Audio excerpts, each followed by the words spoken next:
തിരക്കിനിടയിൽ കത്ത് പോസ്റ്റ് ചെയ്യാൻ മറക്കണ്ട. കത്തോ? ആർക്കാടി കത്ത്? എടി ആർക്കാന്ന്? എന്തിനാ ചൂടാവുന്നേ? രഹസ്യമായ കത്താണെങ്കിൽ ആരെങ്കിലും സ്വന്തം ഭർത്താവിന്റെ കയ്യിൽ കൊടുക്കോ? അപ്പൊ നീ രഹസ്യമായി കത്ത് എഴുതാറുണ്ടല്ലേ?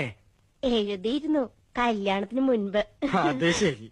രണ്ടു പിള്ളേരുടെ തള്ളയായ ശേഷമാണോ നീ സത്യം എന്നോട് തുറന്നു പറയുന്നത്? നിന്നെ ഡൈവേഴ്സ് ചെയ്യും. അയ്യോ, പ്രേമലേഖനൊന്നുമില്ല. പിന്നെ എങ്ങനെ സൗന്ദര്യം വർദ്ധിപ്പിക്കാന്നുള്ള വംതിയിലേക്കാ രഹസ്യം എഴുതിയിരുന്നത്. അതാണോ?